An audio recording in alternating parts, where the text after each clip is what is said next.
तो hello guys, welcome back to study for सब channel. दोस्तों, आज की इस वीडियो में हम पढ़ने वाले हैं साइबर सिक्योरिटी के बारे में। तो साइबर सिक्योरिटी की यूनिट फर्स्ट को हम इस वीडियो के अंदर कवर करेंगे। तो यूनिट फर्स्ट के जो पार्ट्स हैं वो दो पार्ट्स में आएंगे यूनिट फर्स्ट की वीडियोस। तो इसीलिए वीडियो को एंड तक जरूर देखिएगा। ऑल्सो हमारे चैनल को सब्सक्राइब करिएगा। चलिए शुरू करते हैं। मेरे पास कि भाई साइबर सिक्योरिटी पढ़ रहे हैं तो सबसे पहले समझेंगे साइबर क्राइम क्या होता है, ठीक है, और कैसे ये साइबर क्राइम का जो वर्ड है वो ओरिजिनेट हुआ। सबसे पहले समझ लेते हैं साइबर क्राइम क्या होता है। तो साइबर क्राइम एक ऐसी एक्टिविटी है जो कि हम ऑनलाइन करते हैं, नेटवर्क्स का यूज़ करके, कंप्यूटर्स का यूज़ करके, और किसी की पर्सनल इन्फॉर्मेशन को या किसी के सेंसिटिव डेटा को चुराने के लिए हम करते हैं। तो साइबर क्राइम क्या है? ये क्रिमिनल एक्टिविटी है जिसमें हम यूज़ करते हैं कंप्यूटर्स को और नेटवर्क्स को, ठीक है, किसी के साथ फ्रॉड करने के लिए, किसी की इंफॉर्मेशन चुराने के लिए, किसी के फ़ोन को हैक करने के लिए, या किसी की आइडेंटिटी को चुराने के लिए। तो ये सब जितने भी क्रिमिनल एक्टिविटीज जो ऑनलाइन हो रही हैं उनको हम बोलते हैं साइबर क्राइम, ठीक है। तो ये जो क्राइम्स है उनकी रेंज हैकिंग से भी हो सकती है, एक हैकिंग से स्टार्ट होकर के किसी की सेंसिटिव इन्फॉर्मेशन को चुराने तक हो सकती है। तो काफ़ी सारे हमारे पास साइबर क्रिमिनल की एक्टिविटीज होती हैं, जैसे कि हैकिंग, ठीक है। हैकिंग होती है, हैकिंग में क्या करता है बंदा? हैकिंग में एक बंदा किसी के अकाउंट को अनऑथराइज्ड एक्सेस ले लेता है। यानी कि जैसे आपका इंस्टाग्राम अकाउंट है, आप उसके ऑथराइज्ड यूजर हैं, ठीक है। आपके पास तो पूरा हक है ना उसको यूज करने का, आपका खुद का पर्सनल अकाउंट है। लेकिन अगर कोई और बंदा उसको अनऑथराइज्ड एक्सेस कर लेता है उसके अंदर, या कोई और बंदा उसको एक्सेस कर पाता है, तो अनऑथराइज्ड एक्सेस हो गया उसका। तो जब कोई बंदा आपकी पर्सनल इंफॉर्मेशन में अनऑथराइज्ड एक्सेस कर पाए ताकि आपका डेटा चुरा ले, उसको बोलते हैं हैकिंग। दूसरा है हमारे पास फिशिंग। फिशिंग क्या होता है? फिशिंग में हम अटेम्प्ट्स करते हैं फ्रॉड, काफी सारे फ्रॉडलेंट अटेम्प्ट्स होते हैं जिसमें हम किसी की पर्टिकुलर इन्फॉर्मेशन को चुराते हैं। कैसे चुराते हैं? जैसे किसी कंपनी के अंदर आप जा रहे हैं, ठीक है, एक इसका ऑफलाइन एग्जांपल देके देखता हूँ। आपने किसी का आइडेंटिटी कार्ड चुरा लिया, तो आप आइडेंटिटी कार्ड से उस पर्टिकुलर कंपनी के अंदर एक्सेस पा सकते हो, ठीक है। तो आपने आईडी कार्ड चुरा लिया है, एक्सेस पा लिया, और ये प्रिटेंड कर रहे हो कि आप वही बंदे हो जिसका वो ओरिजिनल आइडेंटिटी कार्ड है, ताकि हम सेंसिटिव इन्फॉर्मेशन जो इस कंपनी के अंदर की उसको ले पाए। तो ये होती है फिशिंग। फिशिंग क्या मतलब? फ्रॉडलेंट अटेम्प्ट्स होते हैं जिनसे हम क्या कर सकते हैं, सेंसिटिव इन्फॉर्मेशन जो है उसको ले सकते हैं by pretending to be trustworthy entity, ठीक है। तीसरा है हमारे पास मालवेयर। मालवेयर क्या है? मालवेयर एक ऐसा सॉफ्टवेयर होता है, एक मालिशियस सॉफ्टवेयर होता है जो डिज़ाइन ही इसलिए किया जाता है, डिज़ाइन ही इसलिए किया जाता है ताकि आपकी जो कंप्यूटर सिस्टम है उसको डैमेज करा जा सके, उसको डिसरप्ट करा जा सके, और उसके अंदर अनऑथराइज्ड एक्सेस पाया जा सके। तो मालवेयर क्या है? ये ऐसे मालिशियस सॉफ्टवेयर्स होते हैं जिनको इस तरीके से डिज़ाइन किया जाता है ताकि आपके कंप्यूटर सिस्टम को डैमेज कर पाए, उनके अंदर एक्सेस गेन कर पाए और उसको डिसरप्ट कर पाए, ठीक। अगला है आइडेंटिटी थेफ्ट। ये सब क्या है? ये सब वैरायटी ऑफ ऑफेंसेस हैं जो साइबर क्रिमिनल्स करते हैं। तो आइडेंटिटी थेफ्ट क्या है?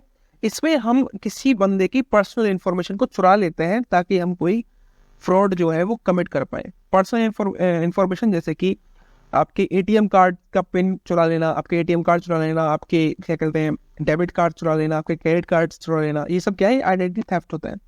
अगला है डीओएस अटैक्स। डीओएस अटैक्स क्या होता है? डीओएस अटैक्स ऐसे अटैक्स होता है जिनमें कंटिन्यूसली आपके सिस्टम पे मतलब रिपीटेड मैसेज आते रहेंगे, एक साथ बहुत सारे मैसेजेस आएंगे, जिससे कि पूरा का पूरा सिस्टम है, उसकी जो सर्विस है वो डिसरप्ट हो जाएगी, वो रुक जाएगी। तो ये होता है DOS attacks, denials of service attacks, ठीक है। अब सबसे पहले समझ लेते हैं भैया ओरिजिन क्या है इस टर्म का। साइबर क्राइम हम पढ़ रहे हैं, तो साइबर क्राइम आया कहाँ से? तो साइबर क्राइम जो वर्ड है वो ओरिजिनेट हुआ जैसे जैसे इंटरनेट बना, ठीक है, और जैसे जैसे डिजिटल टेक्नोलॉजीज का राइज हुआ वैसे ही साइबर क्राइम टर्म जो है ओरिजिनेट हो गया। तो जो साइबर क्राइम का जो प्रीफिक्स है साइबर, ये जो साइबर क्राइम का जो प्रीफिक्स है यानी कि जो पहले आता है साइबर, वो डराइव हुआ है साइबरनेटिक्स से। तो साइबरनेटिक्स क्या है? साइबरनेटिक्स एक ऐसी स्टडी है जिसमें हम कम्युनिकेशन को स्टडी करते हैं और कंट्रोल को स्टडी करते हैं एनिमल्स और मशीन्स के अंदर, जिसको कॉइन किया था नॉर्बर्ट वीनर ने 1948 में। तो ये जो साइबर क्राइम जो वर्ड है साइबरनेटिक्स से आया है, ठीक है। तो साइबरनेटिक्स क्या है? साइबरनेटिक्स एक स्टडी होती है कम्युनिकेशन की और कंट्रोल की एनिमल्स के अंदर और मशीन्स के अंदर। इसको कॉइन किया था नॉर्बर्ट वीनर ने 1948 में। तो डिजिटल कम्युनिकेशन और कंप्यूटर टेक्नोलॉजी जैसे जैसे इवॉल्व हुई है, तो साइबर जो है वो इन कंप्यूटर के साथ एसोसिएटेड होने लग गया, जिससे कि हम एक ऐसे टर्म्स को क्या कर पाए, क्रिएट कर पाए, जैसे कि साइबर स्पेस हो गया, साइबर क्राइम हो गया। तो ये इसका पूरा मतलब इतिहास है, किस तरीके से ओरिजिन हुआ है हमारा साइबर टर्म। समझ में आ गया होगा तो साइबर क्राइम क्या होता है और कैसे ये वर्ड ओरिजिनेट हुआ है। तो साइबर क्राइम क्या है? क्रिमिनल एक्टिविटीज जिनके अंदर हम इन्वॉल्व करते हैं कंप्यूटर्स और नेटवर्क्स को, ताकि हम फ्रॉड जो है ऑनलाइन फ्रॉड्स कर पाए, वायरस को स्प्रेड कर पाए या हैक कर पाए किसी कंप्यूटर सिस्टम को। तो हमारे पास काफी सारे वैरायटी ऑफ ऑफेंसेस होते हैं, जैसे कि हैकिंग हो गया, फिशिंग हो गया, मालवेयर होगा, आइडेंटिटी थेफ्ट हो गया, डॉस अटैक्स हो गया, ये सब। ठीक, बढ़ते हैं नेक्स्ट स्लाइड से। वही इन्फॉर्मेशन सिक्योरिटी क्या होती है? तो इन्फॉर्मेशन सिक्योरिटी क्या है?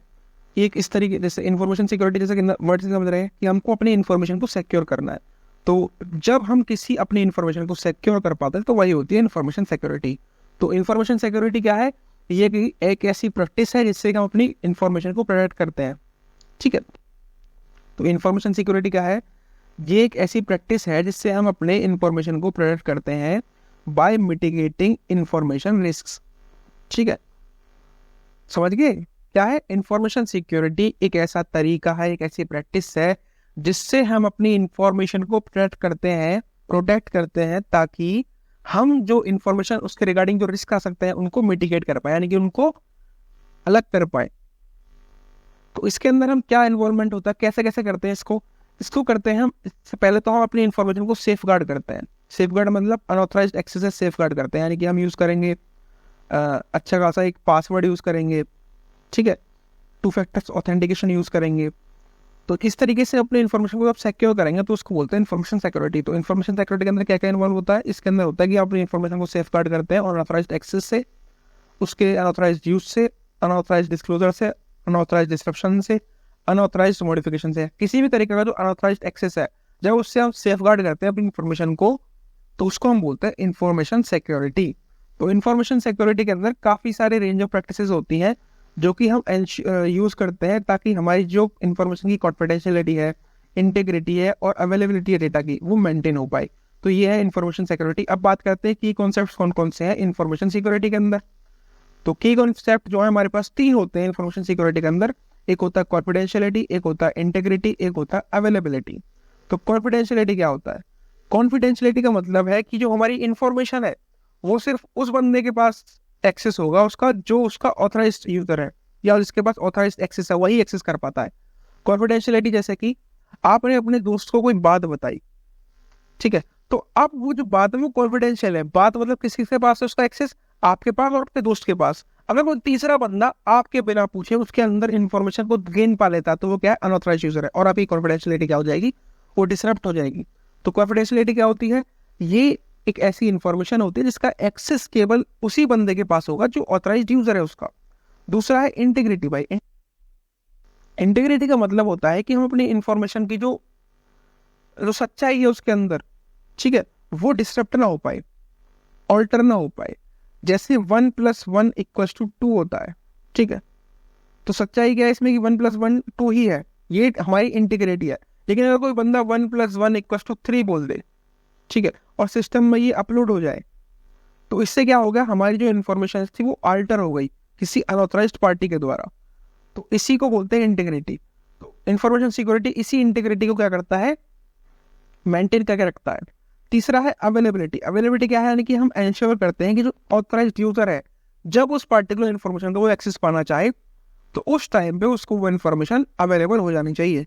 तो ये होती है अवेलेबिलिटी जो कि इन्फॉर्मेशन सिक्योरिटी मेंटेन करके रखता है। तो आपको समझ में आ गया होगा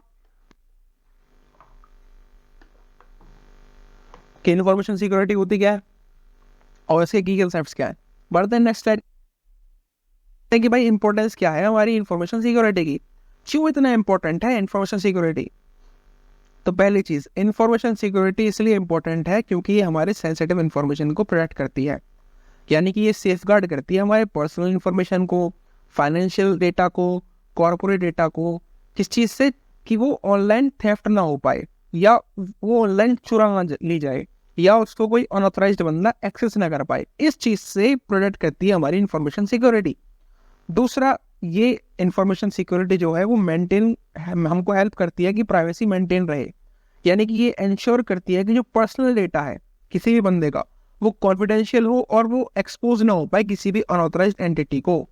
तीसरा है ये बिजनेस कंटिन्यूटी को इंश्योर करती है, यानी कि इंफॉर्मेशन सिस्टम जो है उसको प्रोवाइड करती है कि उसके अंदर कोई डिसरप्शन ना आ जाए, ठीक है, कोई अनऑथराइज्ड बंदा उसको एक्सेस ना कर ले, उसको हैक ना कर ले। जिससे कि बिजनेस में कुछ दिक्कत आ जाए। तो इंफॉर्मेशन सिक्योरिटी क्या करती है, इसी प्रॉब्लम को टैकल करने के लिए बिजनेस कंटिन्यूटी को एंश्योर करती है और प्रोटेक्ट करती है हमारे इंफॉर्मेशन सिस्टम को। चौथा इंपॉर्टेंस क्या है कि भाई ये फाइनेंशियल लॉस से प्रिवेंट करती है, यानी कि रिस्क कर देती है फाइनेंशियल लॉस का, रेड्यूस करती है रिस्क को जो फाइनेंशियल लॉस के रिगार्डिंग हो सकता है साइबर क्राइम्स की वजह से, जैसे कि फ्रॉड या थेफ्ट। पांचवा कंप्लाइंग और रेगुलेशंस में हेल्प करती है, यानी कि इंफॉर्मेशन सिक्योरिटी हमको हेल्प करती है कि हम जब कोई काम कर रहे हैं ऑनलाइन, वो लीगल और रेगुलेटरी रिक्वायरमेंट जो है उससे रिलेटेड उनको फुलफिल कर पा रहा है या नहीं, डेटा प्रोटेक्शन के लिए और प्राइवेसी के लिए, ठीक है। और सिक्स्थ है इंफॉर्मेशन सिक्योरिटी हमको हेल्प करती है ट्रस्ट बिल्ड करने में, यानी कि अगर कोई पर्टिकुलर इंफॉर्मेशन सिक्योरिटी के अंदर आती है, यानी कि वो सिक्योर है और उससे कोई किसी बंदे को कोई दिक्कत नहीं होने वाली है, तो उससे क्या होता है, ट्रस्ट एस्टेब्लिश होता है कस्टमर के दिमाग में, क्लाइंट्स के दिमाग में और पार्टनर्स के दिमाग में कि भाई जब हम इस पर्टिकुलर कंपनी के साथ अगर हम कुछ अपनी इंफॉर्मेशन दे रहे हैं तो वो लीक नहीं होने वाली। जैसे हम अपने गूगल के अंदर अपने क्रेडिट कार्ड्स के बिल्स को सेव कर, क्रेडिट कार्ड्स के पासवर्ड को सेव कर देते हैं, इन सब चीज़ों को सेव कर देते हैं जो हमारी सेंसिटिव इन्फॉर्मेशन है, ठीक है। क्यों सेव करते हैं, क्योंकि हमारे पास ट्रस्ट है कि भाई इनका जो पूरा सिस्टम है वो काफ़ी सिक्योर है और इसको कोई हैक नहीं कर सकता। तो ये सब किससे आता है, ये इंपॉर्टेंस होती है इंफॉर्मेशन सिक्योरिटी की। क्रिमिनल्स कौन कौन होते हैं भाई, तो साइबर क्रिमिनल्स क्या है, ये वो इंडिविजुअल्स है या ग्रुप्स ऑफ इंडिविजुअल्स हैं जो यूज़ करते हैं टेक्नोलॉजी का ताकि वो इलीगल एक्टिविटीज़ जो है उनको ऑनलाइन तरीके से क्या कर पाए, अंजाम दे पाए। तो साइबर क्रिमिनल्स क्या है, ये इंडिविजुअल्स होते हैं या ग्रुप्स होते हैं जिनको यूज़ करते हैं टेक्नोलॉजी का इलीगल एक्टिविटीज़ को कमिट करने के लिए। तो कैसे करते हैं, अगर किसी सिस्टम के अंदर कोई लूप होल है उसको ये आइडेंटिफाई करते हैं, यानी कि उस लूप होल को ये एक्सप्लॉइट करते हैं, वल्नरेबिलिटीज़ को एक्सप्लॉइट करते हैं किसी भी कंप्यूटर सिस्टम के, किसी भी नेटवर्क के अंदर कोई लूप होल है उसको ये आइडेंटिफाई करके उसके थ्रू, या डिजिटल सर्विस के अंदर कोई लूप होल है उसको एक्सप्लॉइट करके ये अपने मंसूबों यानी कि गोल्स को अचीव करते हैं। इनके गोल्स क्या होता है, या तो ये फाइनेंशियल गेन करना चाह रहे होंगे या फिर कोई पॉलिटिकल मोटिव होगा इनका। तो साइबर क्राइम्स जो है उनके अंदर काफ़ी सारी स्किल्स होती हैं, मोटिवेशन होता है, काफ़ी सारे मेथड्स होते हैं जिनसे वो ये सब कर पाते हैं। तो साइबर क्रिमिनल्स क्या है, साइबर क्रिमिनल्स वो इंडिविजुअल्स हैं, वो ग्रुप्स हैं जो यूज़ करते हैं टेक्नोलॉजी का इलीगल एक्टिविटीज़ को कमिट करने के लिए। वो किसी भी सिस्टम की जो लूप होल है या वल्नरेबिलिटीज़ हैं, वल्नरेबिलिटीज़ जो हैं उनको एक्सप्लॉइट करेंगे, नेटवर्क्स को एक्सप्लॉइट करेंगे, डिजिटल सर्विसेज को एक्सेस करेंगे ताकि ये अपने गोल्स को अचीव कर पाएँ। तो हम अपने क्लासिफिकेशन ऑफ साइबर क्रिमिनल्स को पढ़ने वाले हैं। तो क्लासिफिकेशन का हम करते हैं 5 टाइप्स में। हमारे साइबर क्रिमिनल्स 5 टाइप्स के होते हैं। पहले होते हैं सोशल इंजीनियर्स, दूसरे होते हैं स्पीयर फिशर्स, तीसरे होते हैं हैकर्स और चौथे होते हैं द रॉग एम्प्लॉयज़ और पांचवें होते हैं रैंसम आर्टिस्ट्स। तो अब इनको एक एक करके पढ़ने वाले हैं, ठीक है। तो 5 टाइप्स ऑफ क्रिमिनल्स कौन कौन से हैं, social engineers, spear phishers, hackers, rogue employees और रैंसम आर्टिस्ट। तो इनसे बचने के लिए हमें क्या करना चाहिए, how to protect from them. इनसे बचने के लिए हम क्या करेंगे, लिमिटेड एक्सेस देंगे डेटा का, सेंसिटिव डेटा का, मॉनिटरी यूसेज का, और डेटा एक्सेस उन्हीं को देंगे अपनी कंपनी में जो एक्चुअल में इनको नीड है। रोग एम्प्लॉयज़ क्या है, किसी पर्टिकुलर कंपनी के ही अगर एम्प्लॉय उसकी कंपनी की इन्फॉर्मेशन चुरा ले उसको बोलते हैं रोग एम्प्लॉयज़। अगले होते हैं रैंसम आर्टिस्ट। तो रैंसम आर्टिस्ट क्या करते हैं, सबसे पहले समझते हैं। रैंसम आर्टिस्ट यूज़ करते हैं रैंसमवेयर का डेटा को लॉक करने के लिए और वो डिमांड करते हैं पेमेंट का उसके रिलीज के लिए, ठीक है। तो इनसे बचने के लिए क्या करना चाहिए, इनसे बचने के लिए हम सिक्योरिटी रूल्स जैसे कि एनक्रिप्शन हो गया, फ्रीक्वेंट बैकअप्स हो गए, इनका यूज़ कर सकते हैं और फिगर आउट कर सकते हैं कैसे अटैकर ने एक्सेस पाया हुआ हमारे नेटवर्क का, जिससे कि हम फ्यूचर अटैक्स को क्या कर पाए, प्रिवेंट कर पाए। तो रैंसम आर्टिस्ट क्या है, ये रैंसमवेयर्स का यूज़ करते हैं डेटा को चुराने के लिए और उसके बाद डेटा को रिलीज़ करने के लिए, डेटा को कहीं पे भी बाहर उसको पब्लिक में इशू ना करने इसके लिए पेमेंट डिमांड करते हैं, यानी कि आपके डेटा को चुरा लेते हैं और डेटा का किडनैप कर लेते हैं और उसको छोड़ने के लिए आपसे पेमेंट मांगते हैं कि भाई अगर डेटा का मिसयूज नहीं चाहते हो तो हमको इतने रुपये दे दो और आपका डेटा हम सिक्योर कर लेंगे, आपको ही वापस लौटा देंगे। तो ये होते हैं रैंसम आर्टिस्ट। इतना समझ गए। क्या है भाई साइबर क्राइम के, तो साइबर क्राइम जो है वो 4 कैटेगरीज में डिवाइडेड है। पहला है cyber crime against an individual, दूसरा है साइबर क्राइम अगेंस्ट प्रॉपर्टी, तीसरा है साइबर क्राइम अगेंस्ट ऑर्गेनाइजेशन, चौथा है साइबर क्राइम अगेंस्ट सोसाइटी। तो साइबर क्राइम्स 4 तरीके से होता है। या तो हम किसी ऐसा साइबर क्राइम होगा जो किसी पर्टिकुलर इंडिविजुअल की जो पूरी एक सिनेरियो उसको चेंज करने के लिए होगा, या उसके साथ ऑनलाइन कमिट करने के लिए होगा, ऑनलाइन हरासमेंट के लिए होगा। तो साइबर क्राइम अगेंस्ट इंडिविजुअल पहली कैटेगरी है, जिसमें हम क्या करते हैं कि जो क्रिमिनल क्या करेगा, क्रिमिनल ऑनलाइन क्राइम कमिट करेगा एक पर्टिकुलर पर्सन के अगेंस्ट, यानी कि उसका ईमेल स्पूफ कर देगा, या उसको हरास करेगा ईमेल्स के थ्रू, या उसका डिफेमेशन करेगा ऑनलाइन, या उसकी साइबर स्टॉकिंग करेगा। ठीक। दूसरा टाइप है साइबर क्राइम अगेंस्ट प्रॉपर्टी। तो ये क्राइम्स वो होते हैं जो किसी प्रॉपर्टी के अगेंस्ट होते हैं, जैसे कि क्रेडिट कार्ड फ्रॉड्स हो गई, इंटेलेक्चुअल प्रॉपर्टी क्राइम्स हो गई, या कंप्यूटर का वेंडलिज्म हो गया, या इंटरनेट थेफ्ट्स हो गए। ये सब जो क्राइम्स होते हैं प्रॉपर्टी के अगेंस्ट होते हैं, किसी पर्टिकुलर प्रॉपर्टी के अगेंस्ट तो क्राइम्स हो रहे हैं, जैसे कि क्रेडिट कार्ड के अगेंस्ट हो गया, इंटेलेक्चुअल प्रॉपर्टी के अगेंस्ट हो गया, कंप्यूटर की वेंडलिज्म के अगेंस्ट हो गया। तीसरे टाइप्स होते हैं साइबर क्राइम्स अगेंस्ट ऑर्गेनाइजेशन। तो ये जो क्राइम्स होते हैं वो कमिट होते हैं यूजिंग द इंटरनेट। ऐसे क्राइम्स जो कमिट हो रहे हैं इंटरनेट की यूज करके किसी भी पर्टिकुलर कंपनी के, किसी भी पर्टिकुलर ऑर्गेनाइजेशन या किसी भी गवर्नमेंट के अगेंस्ट में, इनका मोटिव होता है कि वो उस पार्टिकुलर कंपनी का, उस पार्टिकुलर ऑर्गेनाइजेशन का, या उस पार्टिकुलर गवर्नमेंट इंस्टीट्यूशन की जो कॉन्फिडेंशियल डेटा है, यानी कि जो उस पार्टिकुलर कंपनी है उसका जो कॉन्फिडेंशियल डेटा है, उसको ये चुरा पाए और थ्रेटन कर पाए कंपनी को, ऑर्गेनाइजेशन को, या प्राइवेट एंटिटीज को, जिससे कि वो उनसे मनी पा पाए, पैसे पा पाए, पैसे मिल जाए उनको। या फिर ये दूसरा मोटिव क्या होता है, या तो पहला मोटिव तो होता है कि भाई उनकी कंपनी का कॉन्फिडेंशियल डेटा को चुरा के उससे पैसे मांग लेंगे। दूसरा कि भाई ये टेरर अटैक्स करवाते हैं, साइबर स्पेमेज करवा देते हैं, साइबर टेररिज्म फैलाते हैं, सलामी अटैक्स करवाते हैं, वेब जैकिंग होती है, वायरस के अटैक करवा देते हैं उस कंपनी के, ताकि उस कंपनी के अंदर टेरर फैल जाए। अगला है साइबर क्राइम अगेंस्ट सोसाइटी, यानी कि ऐसे साइबर क्राइम जो अफेक्ट करते हैं किसी भी सोसाइटी को लार्ज स्केल पे। ठीक है, जैसे कि चाइल्ड पोर्नोग्राफी हो गया, ह्यूमन ट्रैफिकिंग हो गया, ऑनलाइन गैम्बलिंग हो गया। ये सब एक पर्टिकुलर सोसाइटी के अगेंस्ट क्राइम है, जिससे वो सोसाइटी का जो इंटरेस्ट है वो अफेक्ट हो जाता है। ठीक। तो ये होता है क्लासिफिकेशन ऑफ साइबर क्राइम। इतना हमने पढ़ लिया है। तो इसको 4 कैटेगरीज में डिवाइड कर रखा था हमने, इंडिविजुअल, प्रॉपर्टी, ऑर्गेनाइजेशन और सोसाइटी। तो आप समझते हैं टाइप्स ऑफ साइबर क्राइम्स। तो एक होता है ईमेल स्पूफिंग। ईमेल स्पूफिंग में क्या होता है, एक ऐसा साइबर अटैक होता है जिसमें हम किसी की भी इंडिविजुअल को या किसी भी बिजनेस को टारगेट करते हैं, जहाँ पे ईमेल जो है एक बंदे को भेजा जाता है और जो सेंडर का जो एड्रेस है वो फॉर्ज होता है। फॉर्ज मतलब नकली होता है। ठीक है, लेकिन वो जो ईमेल है वो इस तरीके से अगर बंदा कोई खोले, जैसे हमारे पास कोई ईमेल स्पूफिंग होने वाली है हमारे साथ, तो हमको जो ईमेल आएगा वो इस तरीके से आएगा जिसका हेडर फॉर्ज्ड होगा, और हमको लगेगा ये ऑथराइज्ड बंदे के द्वारा ही ईमेल आया है, ये ओरिजिनल सोर्स से ही ईमेल आया है। लेकिन उसके अंदर अनऑथोरेटिव सोर्स होते हैं या मलिशियस लिंक्स होते हैं, या आपकी इन्फॉर्मेशन छुट जाएगी। दूसरा है साइबर क्राइम। दूसरे टाइप का साइबर क्राइम क्या है, साइबर बुलिंग, यानी कि इसको हम ऑनलाइन या साइबर हरासमेंट से बोलते हैं। यानी कि इसका पर्पस ये होता है कि भाई किसी भी बंदे को बुली करना है, उसको एम्ब्रेस करना है, उसको थ्रेटन करना, उसको धमकी देनी है ऑनलाइन यूजिंग डिजिटल सर्विस तो इंटरनेट या लैपटॉप। ठीक है, तो ये साइबर बुलिंग होती है। तीसरा है साइबर स्टॉकिंग। साइबर स्टॉकिंग क्या करते हैं भाई साइबर स्टॉकिंग में, इसमें हम किसी भी बंदे की जो ऑनलाइन हम उसको स्टॉक करते हैं, यानी कि stalking done by one person to another person contacting और following using any electronic mode of communication in respect of the fact person has no interest at all. यानी कि जैसे हम ऑनलाइन किसी का भैया किसी लड़की को इंस्टाग्राम अकाउंट है और उस पर कोई लड़का बार बार उसको स्टॉक कर रहा है, उसको हाई मैसेज भेज रहा है इनरिस्पेक्टिव कि उस लड़की को इंटरेस्ट नहीं है उसमें, तो ये साइबर स्टॉकिंग होती है। इसको परेशान करना फालतू में, उसको मैसेज भेजते रहना, उसके मतलब फोटोज लाइक करना, फालतू का कमेंट कर देना, ये सब साइबर स्टॉकिंग के अंदर आता है। ये क्राइम जो है साइबर स्टॉकिंग के अंदर आता है।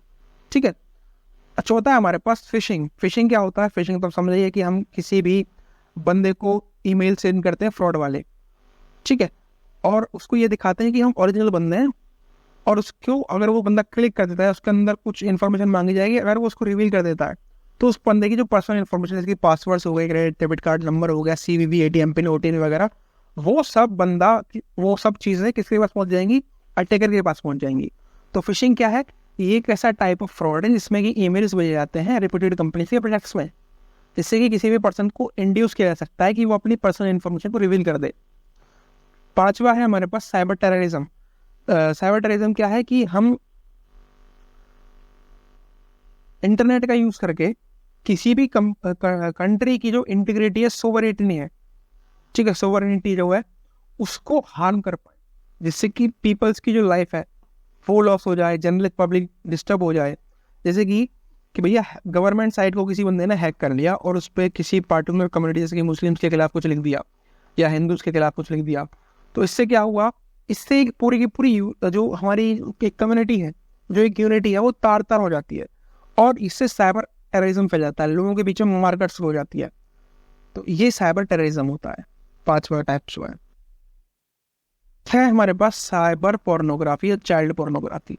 तो चाइल्ड पोर्नोग्राफी एक टाइप का साइबर क्राइम होता है। इसमें हम किसी भी चिल्ड्रंस की जो सेक्सुअल इमेजेस हैं उनको इंटरनेट पर फ्लोट कर देते हैं किसी भी इंडिविजुअल के द्वारा। किसी भी अगर किसी बच्चे का, किसी लड़की का, छोटे बच्चे का, छोटी लड़की का, उनकी जो सेक्सुअल इमेजेस हैं या वीडियोज़ हैं वो अगर ऑनलाइन शेयर हो जाए, पब्लिश हो जाए इंटरनेट का यूज़ करके, ठीक है, तो ये साइबर पोर्नोग्राफी होती है। ठीक है, तो साइबर पोर्नोग्राफी क्या है? Any material which contains sexual images और वीडियोस ऑफ एनी चाइल्ड और any individual in which they are sexually exploited and not wearing clothes using the internet publishes, distribute, import, display और share with any person is called cyber pornography. ठीक है, यानी किसी भी बंदे की, किसी छोटे बच्चे की जो बिना कपड़ों वाली इमेजेस हैं, सेक्सुअल इमेजेस हैं, वो ऑनलाइन पब्लिश कर दी जाए, ये होती है चाइल्ड पोर्नोग्राफी। 7th है हमारे पास साइबर वारफेयर। साइबर वारफेयर मतलब साइबर अटैक्स। साइबर वारफेयर क्या है? ये साइबर अटैक्स होते हैं, सीरीज ऑफ अटैक्स होते हैं जो कि जो अटैकर है वो कंडक्ट कराता है ताकि एनिमी कंट्री जो है उसके जो सिस्टम्स हैं उनके अंदर डिजास्टर हो जाए, उनको हैक कर ले जाए। तो ये साइबर वारफेयर जो होते हैं वो इतने खतरनाक होते हैं, इनके अंदर इतना पोटेंशियल हो सकता है कि ये डिजास्टर क्रिएट कर सकते हैं कंट्री जो जिसके खिलाफ लड़ रहे हैं, कंट्री गवर्नमेंट में, सिविल इंफ्रास्ट्रक्चर में, जिससे कि लोगों की जान भी चली जा सकती है। तो ये कैसे होते हैं? तो डोस अटैक्स कर दे जाते हैं या इकोनॉमिक डिसरप्शन कर दे जाते हैं। 8वां हमारे पास DOS अटैक्स।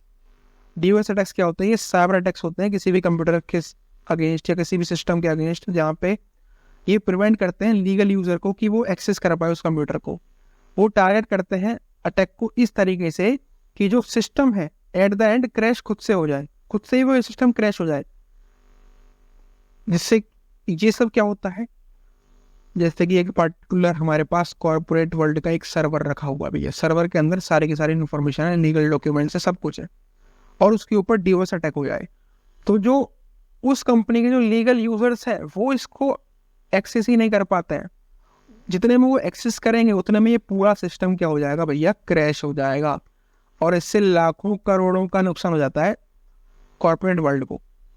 ठीक, अगले होते हैं सलामी अटैक्स।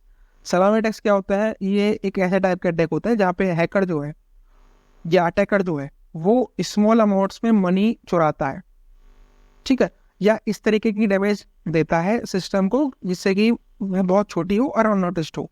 तो ये 2 टाइप्स के होते हैं सलामी अटैक। एक होती है सलामी स्लाइसिंग, यानी कि इसके अंदर हम ऑनलाइन डेटा को चुराते हैं, ठीक है, जैसे कि क्रेडिट कार्ड बिल्स को, डेबिट कार्ड्स को, CVV नंबर्स को, ठीक है, ये तो होते हैं जिसमें अटैकर स्टील करता है इन्फॉर्मेशन को।